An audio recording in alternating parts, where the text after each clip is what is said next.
This gathering marks yet another significant milestone in our successful efforts to strengthen the synergy between energy security and energy transition within this framework.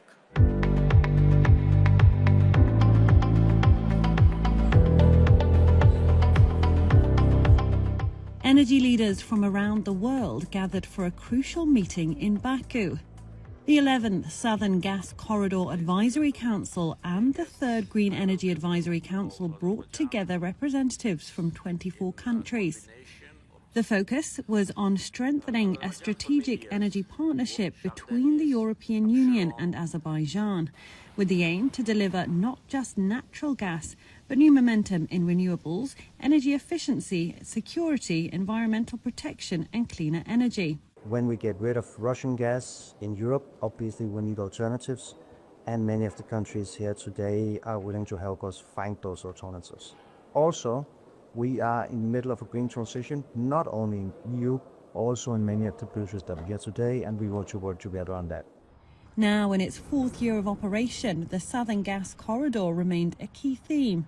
Last year alone, it delivered more than 25 billion cubic meters of Azerbaijani gas, with over half going to EU countries, a 57% increase since 2021. Countries like Azerbaijan, 30% renewables and gas-fired. The total combination is the lowest emissions possible, but most importantly, the most reliable and stable prices.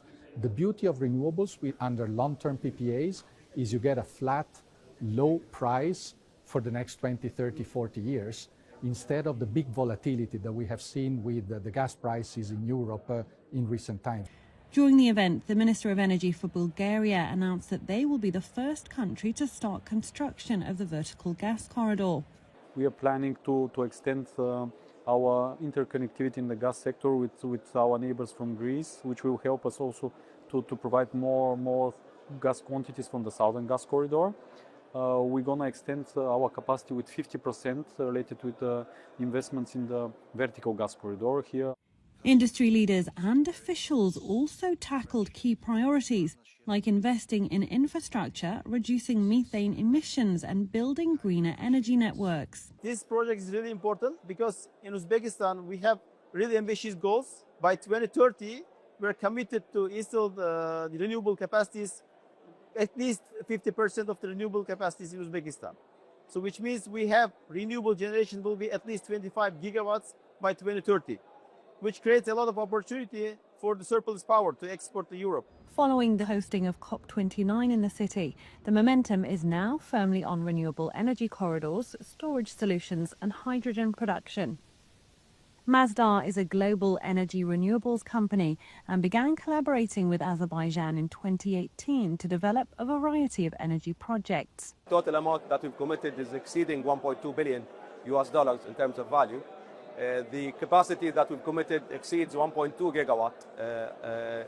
Big part of it is solar, and 250 megawatt is the wind portion of that capacity. We think there is a lot more to do in Azerbaijan in the renewable energy sector.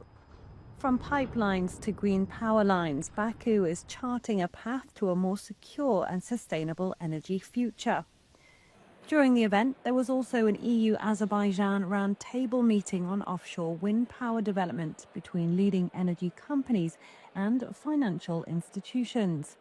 Today already signed contracts with our investors on solar and wind power stations will allow us to have by 2030 6 gigawatt of solar and wind energy. As I said, that will save a lot of natural gas, which we today use to produce electricity domestically, and that will all be available for export. The energy ministries of Azerbaijan, Kazakhstan and Uzbekistan also signed a memorandum at the event for the Caspian Green Energy Corridor. The goal is to unlock cross-border electricity trade and accelerate the region's shift to renewables. In Baku, the discussions reinforced the message that energy diplomacy is not just about powering nations, it's also about powering the future.